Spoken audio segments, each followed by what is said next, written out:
Alright guys, I'm going to pick up where I left off with the Arabia Steamboat tour. I'm actually in the relic room now, so let's take a walk and look at some of the 200 tons of equipage that was on board when the vessel went down.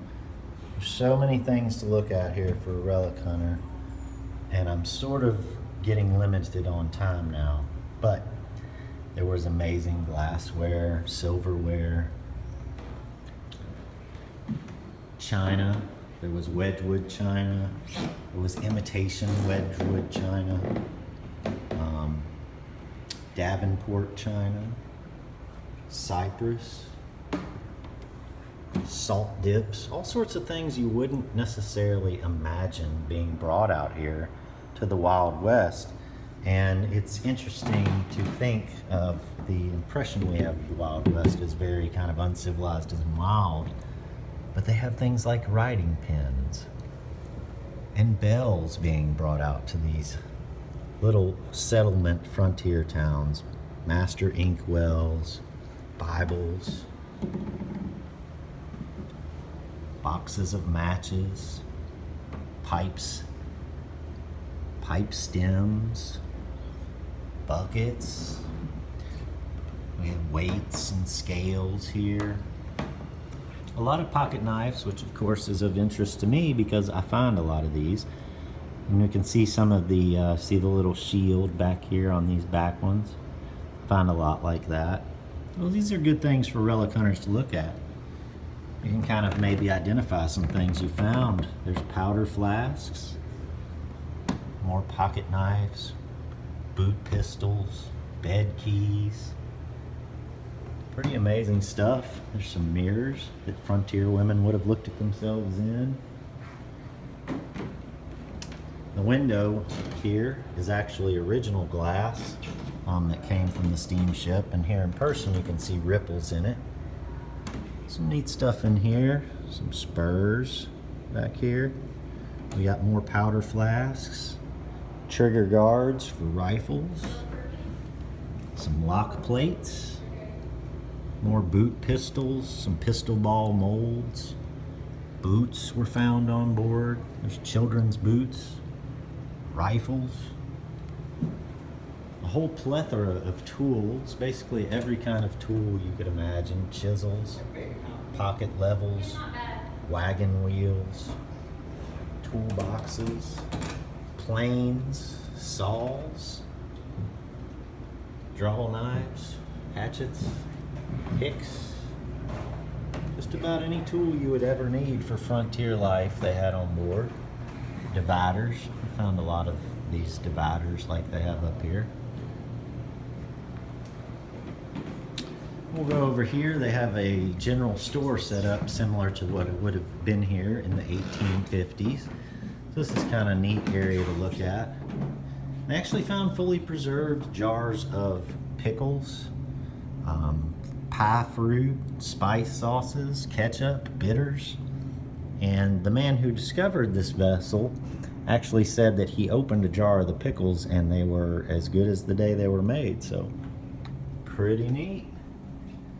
Here we have some sewing supplies, little buckles like we find up at the Button Mine and in various places relic hunting. Stick pins, writing pins, various sundries here on the back wall, curry combs. We found a couple of those. Very neat. It's really neat for me to see these things kind of in their perfect state, because when I find them, they're usually pretty trashed. Some locks, you can see the patents and you can see the import tax marks on them. Those look like they might have been from France with the crown and the F and the eagle. Very neat stuff. It's just an amazing museum. If you're ever here in Kansas City, Missouri, I highly recommend you come out here. Check this out, especially if you're into relics, just simply because of the vast amount of relics and the pristine quality of a lot of these relics. It's really dark in here for filming though. These are all buttons, little buckles that were found, clothing, boots, and it's learned a little bit today about history that was rewritten with the finding of this vessel. It was commonly thought that shoes of the era were made to fit either foot, and you'd put your foot in, get the shoe wet, and you would then fit the shoe to your foot. But this discovery actually changed that, in that they found left and right, very distinctive left and right shoes for men. And again, this was in the 1850s, so left and right shoes were definitely being made at that time. It just depended. They were doing it for men, but not for women and children. So here we see some neat Goodyear rubber buttons down here, which the Goodyear Rubber Company, well, the light went off on me again. But the Goodyear Rubber Company was also making stuff during the Civil War, ponchos, buttons, things like that. And I found a couple of those buttons at the button nine. This is an area where they do preservation, and they restore these items. So a lot of these items, this is what they looked like when they came in. You can see a boot pistol here, the locks, the door locks and things like that as they're being preserved.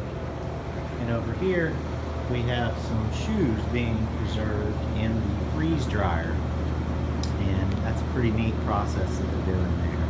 See some children's shoes, and they used polyethylene glycol on a lot of these leather items, which is a mixture that I use to preserve my leather martingale. So you can go on their website and you can see some behind the scenes lab updates as they work through preserving some of these things. So I'm going to make sure and do that when I get home and check it out.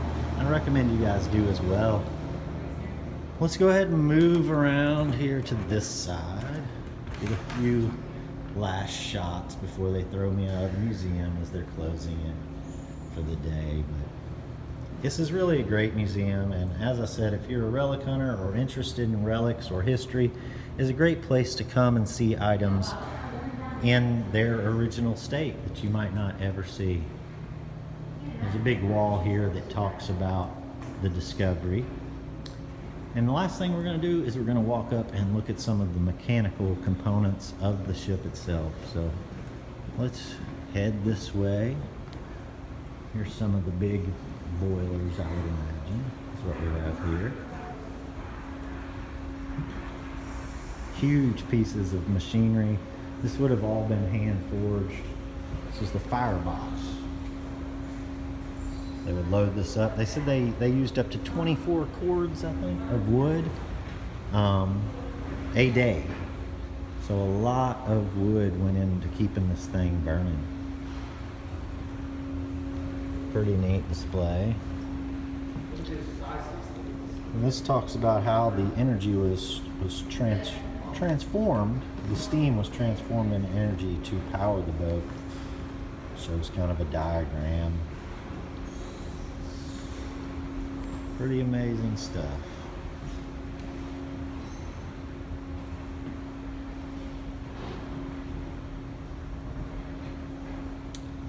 This is kind of a neat display about frontier trade rifles.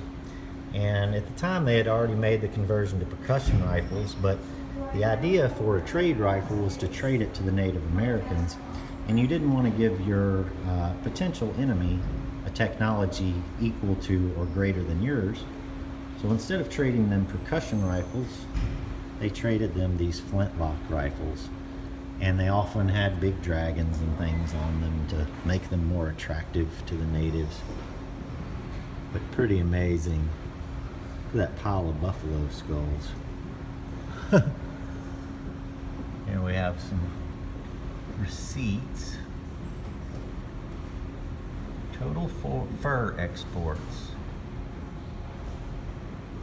Wow. Okay, we're going to walk up here. We'll have a look at the paddle wheel and the remaining pieces of the boat, and then we're going to head out. Let's see. This was part of what they originally tunneled down. In 1897, they tried to salvage some of the boat, and I guess they lowered sections of steel like this into the ground so that they could go down and try and find things to preserve. And This is all actually, the external portion of this actually is all original to the ship. So it's neat that these parts are still working, that this wood and iron is still doing its job, you know, 100 and